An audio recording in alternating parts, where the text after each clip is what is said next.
Assalamualaikum warahmatullahi wabarakatuh. Bertemu lagi dengan Ibu Risa Nurmala dalam pelajaran tematik tema 1 muatan IPS kelas 6 SD.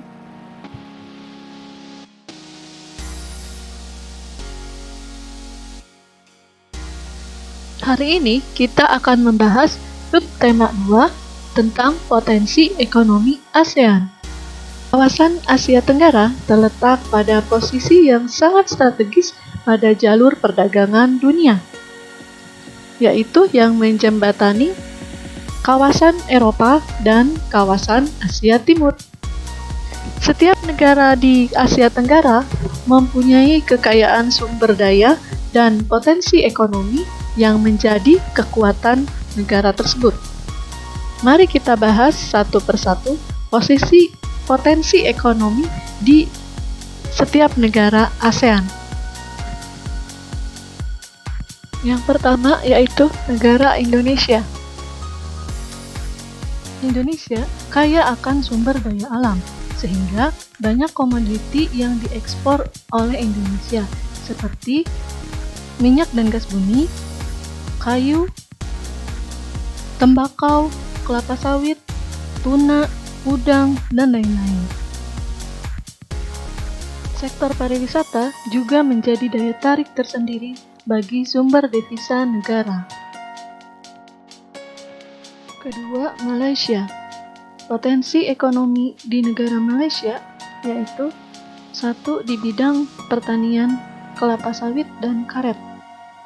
Kedua, di bidang pertambangan biji timah. Lalu di bidang industri elektronik dan tekstil. 3. Negara Filipina. Komoditas unggulan Filipina yang diekspor ke berbagai negara yaitu hasil pertanian seperti gula, kopra, dan nanas, serta hasil pertambangan biji tembaga. Yang keempat, negara Singapura. Meskipun wilayahnya kecil, namun Singapura merupakan negara paling maju di Asia Tenggara. Pendapatannya paling tinggi. Letaknya sangat strategis, yang merupakan negara transit paling ramai di Asia.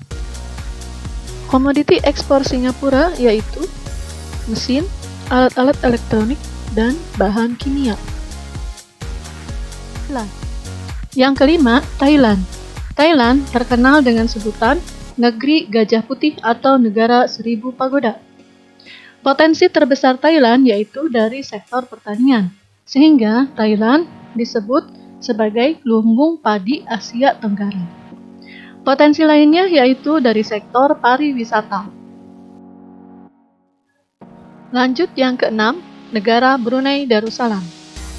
Brunei Darussalam mempunyai kekuatan sumber daya alam berupa minyak bumi dan gas alam.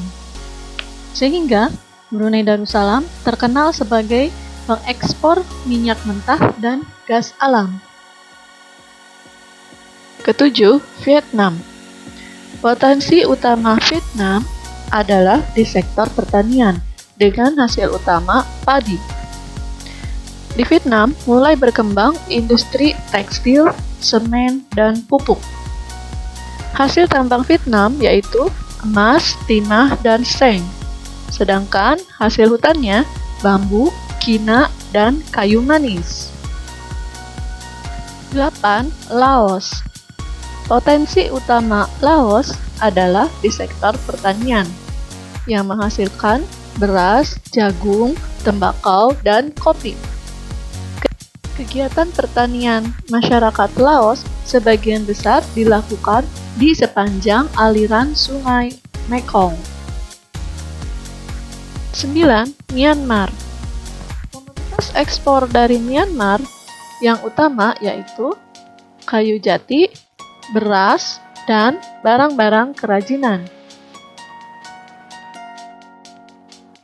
Yang terakhir yaitu negara Kamboja. Potensi utama negara Kamboja yaitu di sektor pertanian dengan hasil utama padi dan karet. Seperti negara tetangganya Laos, masyarakat Kamboja pun sebagian besar melakukan kegiatan pertanian di sepanjang aliran Sungai Mekong yang sangat subur. Oke, itulah tadi potensi ekonomi dari 10 negara anggota ASEAN. Jadi, dapat disimpulkan bahwa sebagian besar negara anggota ASEAN mempunyai kekuatan di bidang pertanian.